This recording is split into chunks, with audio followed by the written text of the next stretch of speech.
না, বাংলাদেশের জন্য কোনো শান্তি নেই, বাংলাদেশের কোনো স্বস্তিও নেই। অবশ্য এই ত্রিদেশীয় টুর্নামেন্টের ফাইনালে পাকিস্তান নিউজিল্যান্ড যখন মুখোমুখি, তখন এই ম্যাচ থেকে আমরা বাংলাদেশ ঠিক কোথায় যে শান্তি বা স্বস্তি খুঁজবো তাও একটা বিরাট বড় প্রশ্ন।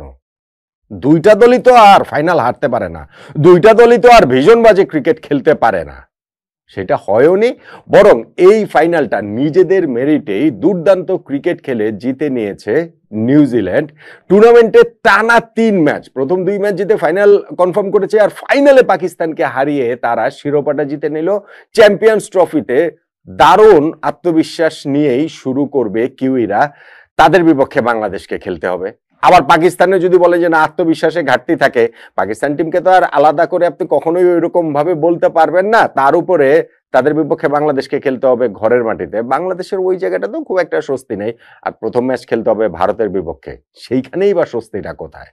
সো চ্যাম্পিয়ন্স ট্রফিতে আমাদের মিশনটা হতে যাচ্ছে কঠিন, ভীষণ ভীষণ ভীষণ রকম কঠিন। এইটা যে অপ্রত্যাশিত সেটা নয়, কিন্তু প্রত্যাশিত জিনিসটাকে আবারও কনফার্ম করলো ইংল্যান্ডের বিপক্ষে ওয়ানডে সিরিজে ভারতের পারফরমেন্স এবং এই ত্রিদেশীয় টুর্নামেন্টে নিউজিল্যান্ডের পারফরমেন্স, পাকিস্তানের পারফরমেন্সও বলতে পারেন। আগের ম্যাচে তারা যেভাবে 350 রান তারা করে জিতেছিল, জিতে ফাইনালটা কনফার্ম করেছিল। যাই হোক, বাংলাদেশের হিসাব নিকাশ আলাদা, সেই হিসাব আমরা পরে করব। কিন্তু এই যে ত্রিদেশীয় সিরিজের ফাইনালটাতে নিউজিল্যান্ড 28 বল হাতে রেখে 5 উইকেটের মোটামুটি সহজ, আয়েশি এবং বিধ্বংসী জয়টা পেল, তাতে টার্নিং পয়েন্ট কোনটাকে বলবেন? পাকিস্তান ক্যাপ্টেনের ওই সিদ্ধান্তটা? দেখুন, পাকিস্তান যখন আগে ব্যাটিং করে 242 রানে অল আউট হয়ে গিয়েছে, করাচির উইকেটটা ব্যাটিং এর জন্য ট্রিকি ছিল, বেশ ট্রিকি ছিল। ইনফ্যাক্ট এই রানের জবাব দিতে নেমে নিউজিল্যান্ডও কিন্তু শুরুতে অস্বস্তিতে ছিল বেশ। উইল ইয়াং তিনি সেকেন্ড ওভারে আউট হয়ে গিয়েছেন, নাসিম শাহ তাকে আউট করেছেন। তারপরেও ডেভন কনওয়ে, কেন উইলিয়ামসনের যে পার্টনারশিপ 71 রানের, সেইটা নিউজিল্যান্ডের শিপটাকে স্টেডি করেছে, তারা সেটা এফোর্ড করতে পেরেছে। কেননা মাত্র 243 রান জয়ের টার্গেট, ফাইনাল শিরোপা জয়ের আসলে টার্গেট ছিল। সেই কারণে তারা সময় নিতে পেরেছে, রয়ে সয়ে খেলতে পেরেছে, এবং ওইখানটা থেকে কিন্তু পাকিস্তান আর খুব বেশি করে কামব্যাক যে তারা করবে সেটা করতে পারেনি। আগা সালমান ওইখানটাতে যখন উইলিয়ামসনকে আউট করলেন, ডেভন কনওয়ে ছিলেন, তিনিও পরবর্তীতে উইলিয়ামসন তিনি হচ্ছে 34 রানে আউট হয়েছেন, 48 রানে আউট হয়েছেন ডেভন কনওয়ে। কিন্তু অন্য সাইড থেকে নিউজিল্যান্ডের যে রান চেসটা, সেই তারা তাদের গতিতে তাদের পেসেই আসলে এগোচ্ছিল। ধরেন 25 ওভার শেষ, 10 ওভার শেষে যদি আপনি ধরেন 45 ছিল 1 উইকেট, ওই যে আমি বললাম যে যখন 243 তারা করতে নামছে তখন সেটা তারা এফোর্ড করতে পারে। বা এই যে পরের 2টা উইকেট হারানোর পরও 25 ওভার শেষে ইনিংসের মাঝপথে তারা ছিল 113 3 উইকেটে, আর 130 রান লাগে পরের 25 ওভারে। সো নিউজিল্যান্ডের জন্য সেটা খুব একটা ট্রাভেল হয়নি। ড্যারেল মিচেল তিনি একটা খুব ভালো নক খেলেছেন, 58 বলে 57 রানের। মিডল ওভার্স গুলোতে তিনি যে দুর্দান্ত, স্পেশালি স্পিনের এগেনস্টে, সেইটার প্রমাণ তিনি এই ম্যাচেও আরো একবার দিয়েছেন। পাকিস্তান শেষ দিক দিয়ে গিয়ে মানে হচ্ছে গিয়ে এই ড্যারেল মিচেলের উইকেটটা পেয়েছে, তারা টম লেথামের উইকেটটা তুলে এনেছে। টম লেথামের কথাটা বলতে পারেন যে তিনি লাকি, ওইখানে 16 রান এবং 27 রানের সময় তার 2টা ক্যাচ পড়েছে, এবং এটা নিউজিল্যান্ডের জন্য গুরুত্বপূর্ণ ছিল, কেননা তিনি খুব একটা ফর্মে ছিলেন না। তো তিনিও 50 করেছেন, 56 রান তিনি করেছেন। সবকিছু মিলিয়ে ইকুয়েশনটা শেষে গিয়ে নিউজিল্যান্ডের জন্য আসলে খুব সহজ হয়ে যায়। শেষ 10 ওভারে তাদের কত 38-39 রান আসলে প্রয়োজন ছিল, এবং 28 বল হাতে রেখে সেই জয়টা তারা নিশ্চিত করে ফেলে। পাকিস্তানের বোলিং লাইন আপ যে খুব পেনিট্রেট করতে পেরেছে এখানে নিউজিল্যান্ডকে, বা নিউজিল্যান্ডের জয়ের সম্ভাবনার সামনে প্রশ্নবোধক চিহ্ন এঁকে দিতে পেরেছে, ওই রকম অবস্থা খুব একটা আসলে হয়নি। এখন পাকিস্তান যে আগে ব্যাটিং করেছে সেইখানটাতে তাদের স্কোরটা এত কম হলো কেন? তাদের স্কোরটা কি আরো বেশি হতে পারতো না, বা হওয়াটা কি উচিত ছিল না? করাচির উইকেটটা টাফ, ব্যাটিং এর জন্য বেশ টাফ ছিল, বেশ ট্রিকি ছিল। এইটা ইনফ্যাক্ট পাকিস্তানের ওই যে যেরকম বললাম যে বোলিং ইনিংসের শুরুতেও সেটা বোঝা গিয়েছে, আর শুরুতে তো সেটা আরো বেশি করেছিল। প্রথম 10 ওভারে তারা 2 উইকেটে 48 রান মাত্র পাকিস্তান তুলেছিল, ফকর জামান এবং সৌদ শাকিলের উইকেটটা হারিয়ে। এবং আপনি দেখেন প্রথম যে 10টা ওভার 60 বল, সেই 60 বলের মধ্যে 40টা ডট বল পাকিস্তান এর ব্যাটসম্যানরা দিয়েছে। সো নিউজিল্যান্ডের বোলাররা ওই জায়গাটাতে খুব ভালো বোলিং করেছে শুরুতে, সেটা আমরা বলতে পারি।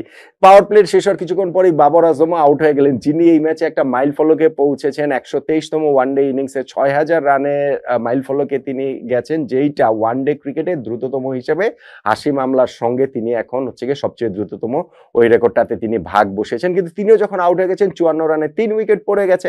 সেইখান থেকে একটা পার্টনারশিপ হলো 88 রানের 88 রানের যেই পার্টনারশিপটা হলো আগা সালমান ও মোহাম্মদ রিজওয়ানের, সেটা আমাদেরকে কি মনে করাচ্ছে? মনে করাচ্ছিল যে গত ম্যাচ, অবভিয়াসলি গত ম্যাচে 352 তারা করতে নেমেছিল এবং এই দুইজন মিলে 260 রানের পার্টনারশিপ করেছিল, দুইজনই সেঞ্চুরি করেছিলেন। ফলে এই ম্যাচটাতে যখন সেই রিজওয়ান সেই আগা সালমান তারা উইকেটে সেট হয়ে গেছেন, তাদের কাছ থেকে বিগ ইনিংস প্রত্যাশিত ছিল, তাহলেই কেবলমাত্র পাকিস্তানের স্কোরটা ধরেন 350-300 দিকে যেতে পারত। কিন্তু দুইজনের কেউই তাদের গুড স্টার্টটাকে লম্বা করতে পারেননি এবং দুইজনই আউট হয়ে গেছেন। ধরেন 76 বলে 46 রান করে আউট হয়েছেন রিজওয়ান, 65 বলে 45 রান করে আউট হয়েছেন সালমান আগা। সো দুইজনের কেউ কিন্তু 50-তে পৌঁছতে পারে না। ইনফ্যাক্ট পাকিস্তানের পুরো ব্যাটিং ইনিংসে একজন ব্যাটসম্যানও 50-তে পৌঁছতে পারে না। তাদের টপ 7 এর মধ্যে শুধুমাত্র ওইখানে তাইব তাহিদ, তার ইনিংসটাই ছিল 100+ স্ট্রাইক রেটে।